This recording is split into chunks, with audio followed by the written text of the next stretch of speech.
Welcome back to Bookeemonsters. My name is PK. It is Friday, TGIF, February the 14th. It is Valentine's Day. Happy Valentine's Day to you.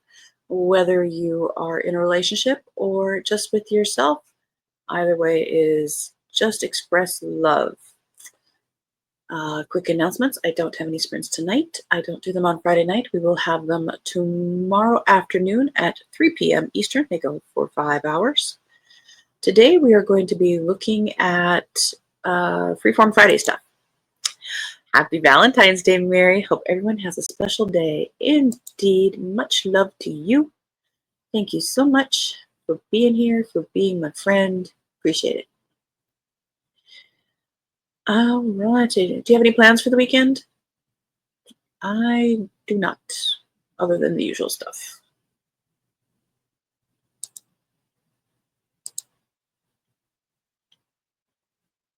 We usually don't make a big deal about Valentine's Day. First up, these two books are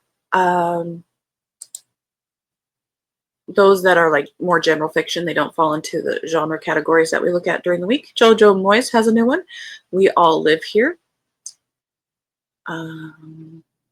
Lila Kennedy has a lot on her plate: a broken marriage, 2 wayward daughters, a house that is falling apart, and an elderly stepfather who seems to have quietly moved in. Her career is in a free fall, and her love life is complicated. So when her real dad, a man she has barely seen since he ran off to Hollywood 35 years ago, suddenly appears on her doorstep, it feels like the final straw. But it turns out even the family you thought you could never forgive might have something to teach you about love and what it actually means to be family. She always has some very touching books. Me Without You. And Tyler has a new one, 3 Days in June. It's tagged as a socially awkward mother of the bride navigates the days before and after her daughter's wedding. That would be definitely some momentous days. Over in the leftovers we had from Tuesday, crime fiction and thrillers. It would be better if we were loving to each other every day rather than doing it on just one day. Indeed.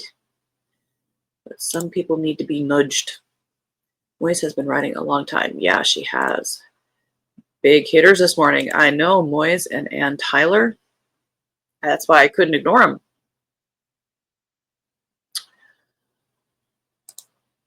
So these are the crime fiction thrillers we didn't get to. We'll just do a quick little give them their moments. You Are Fatally Invited. It's tagged as an exclusive thriller writer's retreat hosted on a private island turns lethal when one of the authors is found murdered. This is by Andy Plago and sounds like every other thriller out there. Hopefully this author did something a little different. Or if you love that kind of trope, there's another one for you. Within the Circle by Arne Dahl, Swedish author, tracks a string of bombings in Stockholm that are seemingly connected to the climate debate and a secret organization.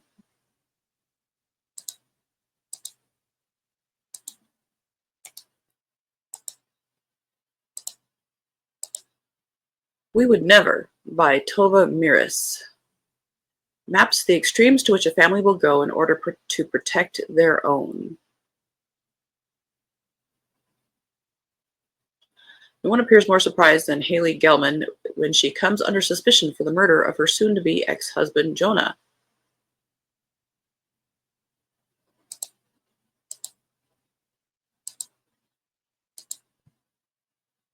And last one that we didn't get to on Tuesday, This Violent Heart by Heather Levy. Journey into the confusion and desires of growing up, a therapist reluctantly returns to her hometown where she revisits the memories that could reveal what really killed her best friend all those years ago. That is another trending trope.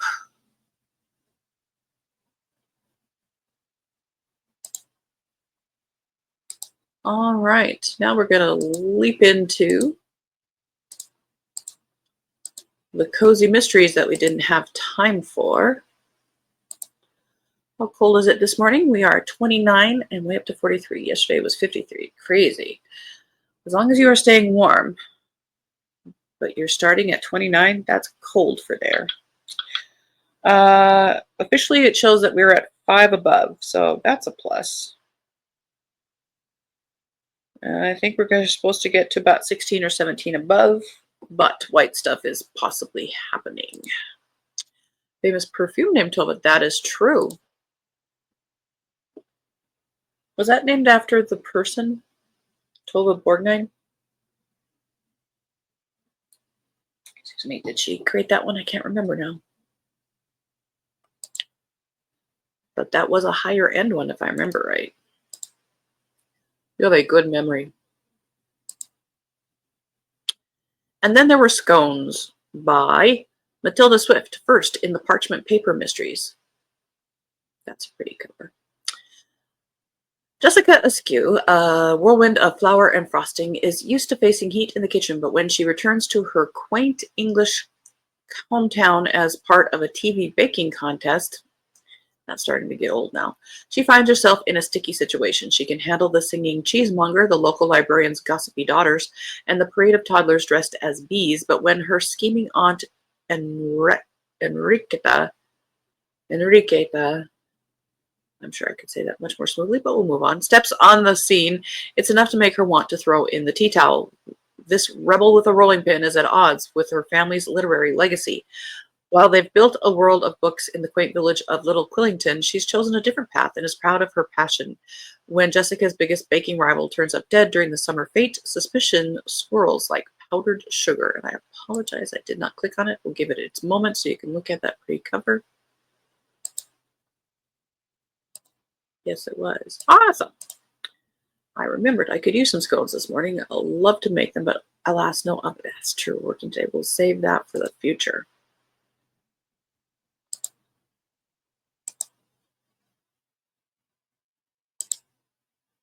You might have to order in. We got to get you some electricity, girl. The Last Whisper, 10th in the Osprey Cove Mysteries by Adrienne Trapp. I swear we looked at this like a week or two ago, but maybe that she's cranking them out. In the picturesque town of Osprey Cove, Maddie Moore stands at the brink of a new chapter, yet beneath the joyful preparations, the mystical ley lines that have long pulsed under the town stir with an uneasy energy. Whispers of long-buried secrets weave through the coastal breeze, drawing Maddie into a web of intrigue that threatens to unravel the harmony of her life. As friendships are tested and loyalties challenged, Maddie must balance her heart's desires with her role as the town's protector. Will love and light triumph in the face of shadowy forces, or will the enchanting charm of Osprey Cove be forever changed? Where's the dead body? End of that row.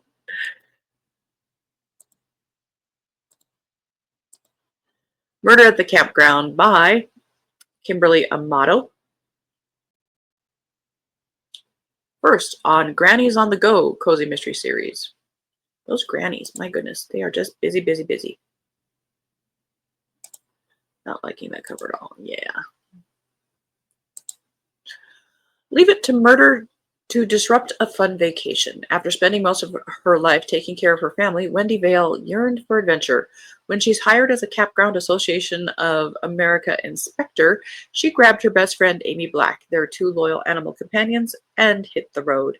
Wendy's first assignment was inspecting the outdated St. James RV park and campground. Everything was going well until a young employee is found dead on the property. Thrust into the murder investigation, the two grandmothers must rely on their wits and their loyal pets to unravel the mystery. As the body count rises, they realize the killer is closer than they think.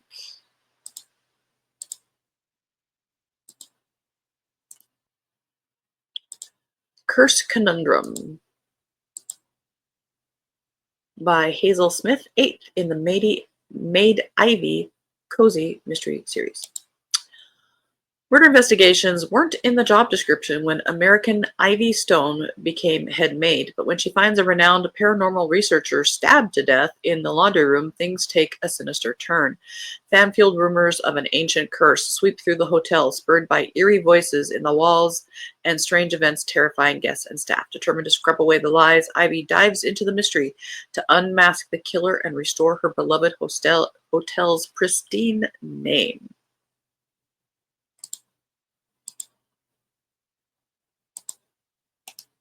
You're going to move through these as quickly as possible and not read 5 paragraphs. Demise by Dessert. I did a big goal. Tessa Ora is the author.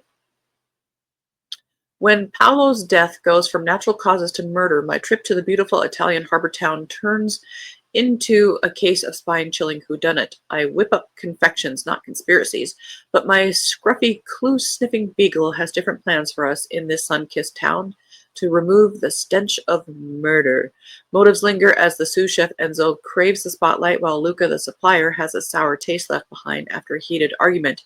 Even Julia, the secretive shop owner, serves up suspicion on a silver platter. This is set in Genova, it says.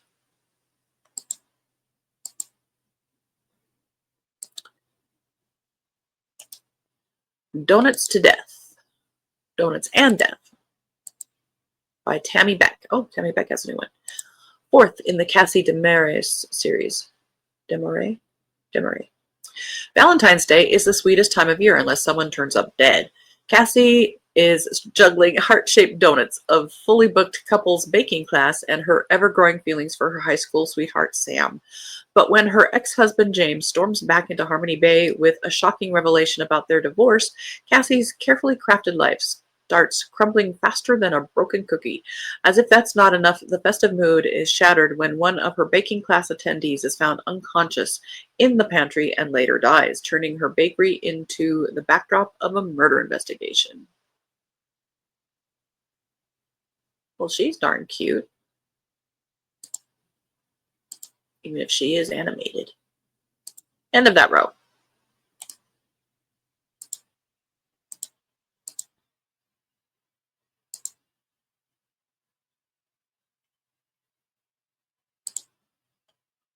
Medieval Mayhem by Amy Diane, 12th in the Traveling Town Mysteries. Is it like Brigadoon?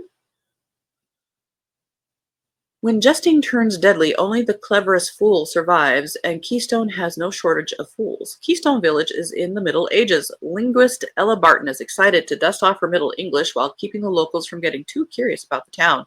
She might even get to watch a jousting match or two through her binoculars.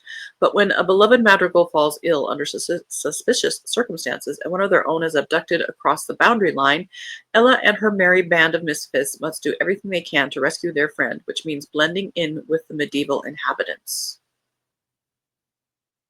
It sounds like Brigadoon.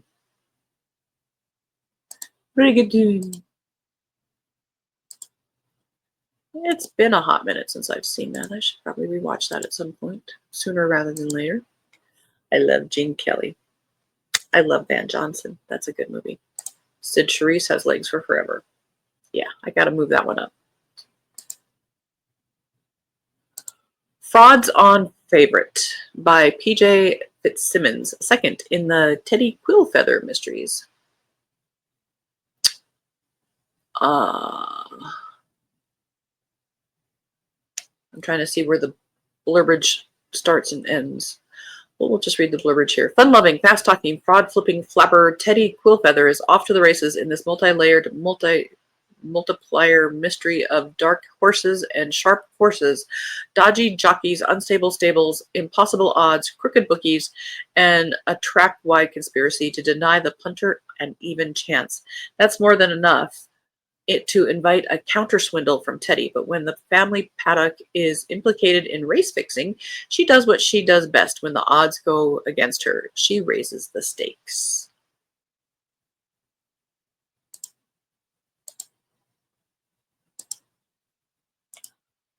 Oh, no, this one's appropriate for Valentine's Day.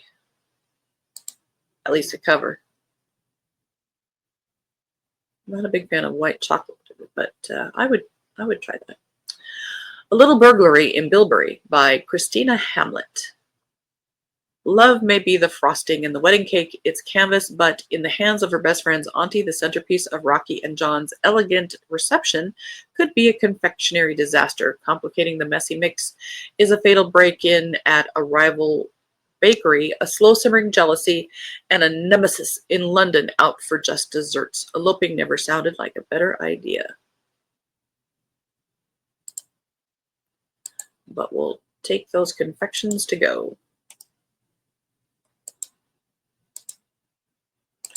Death on Exmouth Beach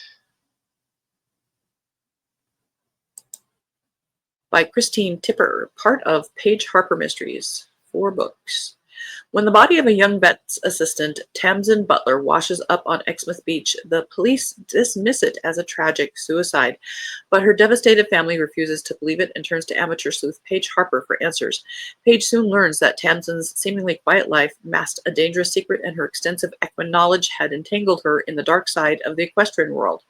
From illegal doping to race fixing, Tamsin had uncovered truths that powerful figures wanted kept buried. As Paige pieces together Tamsin's final days, she and her trusty terrier Sprite unravel a sinister web of corruption and greed. Well, horse racing is popular on this row. End of that row.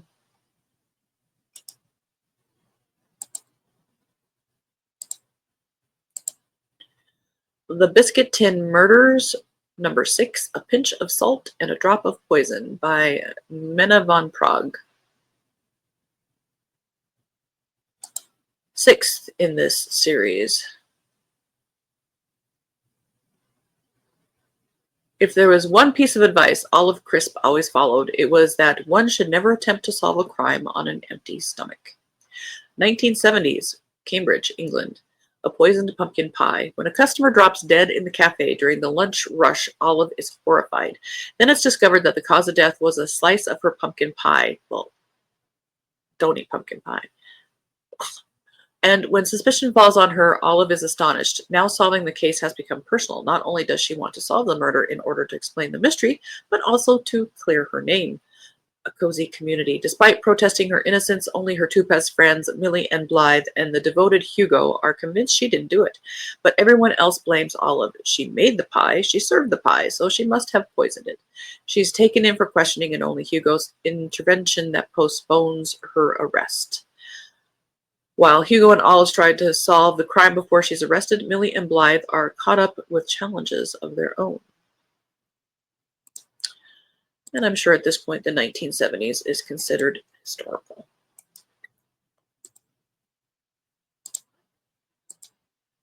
Death at the Jolly Cricketer by Kitty Kildare, 7th in the Veronica Vale Investigates series, set in the 1920s.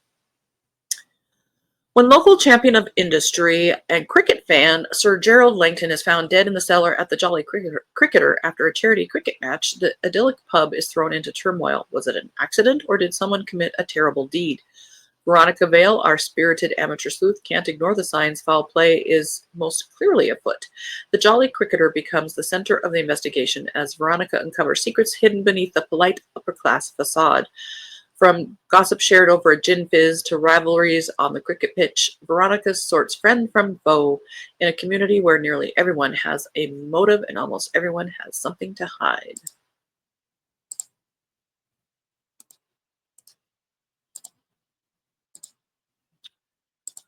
Valentine Victim, Camping Girl number 6 by Josephine Bentina. What was supposed to be a simple dessert catering gig with Molly has turned into a whirlwind of chaos for Ivy. The town's newest fundraiser, a bachelor auction, has spiraled into pandemonium with an organizer who seems to think she's directing a Broadway burlesque show, and Luca being voluntold to participate. Ivy is left wondering if she'll make it through unscathed. As bidding paddles fly and jealousy brews, the competition to win Luca's company for the evening reaches a fever pitch. However, the excitement quickly fades when a shocking twist emerges. One of the bachelors is found dead. Now the question looms, who had a motive to kill? Luca and Ivory must navigate the suspicion of the new chief of police and unravel the mystery. Can they crack the case before it's too late? I know it says camping girl, but it sounds almost like a campy. I'm almost intrigued to see what that's all about.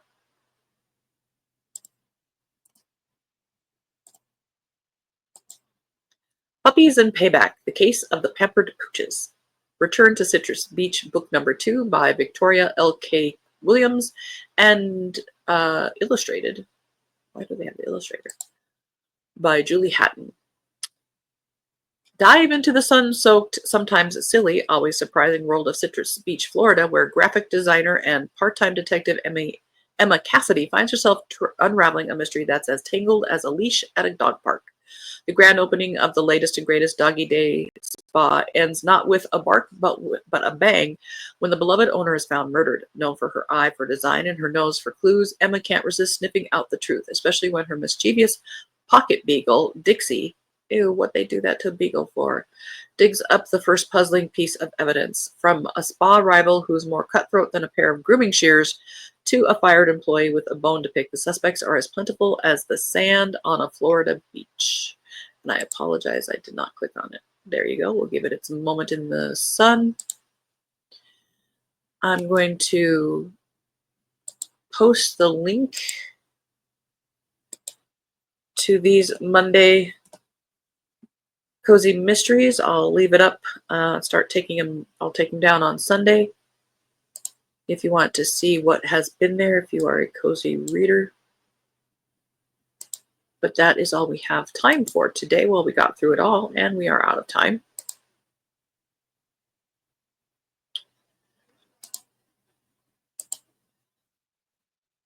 Thank you guys so much for watching and tuning in, not only today, but all this week. I appreciate it very much. My granddaughter just adopted a beagle. I adore beagles. Odette. She only has 3 legs. Oh, she's settling well. Oh, how sweet. I grew up with a beagle. His name was Sammy. And then I gave a beagle to my dad when he retired, and his name was Oli. They were the tricolored beagles. I like those. All right. Well, I hope you guys have a good Friday. Have a good weekend. Again, I don't have any sprints tonight. We will have sprints tomorrow afternoon, as usual, at 3 p.m. Eastern, and they go for 5 hours. We do sprints 3 times a week, every Tuesday and Thursday evening and Saturday afternoons. Next week, we'll be looking at a brand new bunch of new published books. Hopefully, seeing some of these gives you an idea of maybe a new author to you, or a book you didn't know was out, or just something you want to try if it's not your regular genre. That's why we look at all the genres as best as possible. Hope your day warms up and you have you too, baby. And have a very happy Friday. Hope to see you at Rose's later. Yes, I hope so too. We'll see how the day goes. Stay warm, Mary, please. And Elena, if you're watching this later, I hope you're feeling better. And Cajun, have a good day at work. And if you want to stop by, bring a friend. We'd love to grow. As the banner says here, don't be a bookworm, be a bookie monster. Nom nom nom. Have a good day and God bless.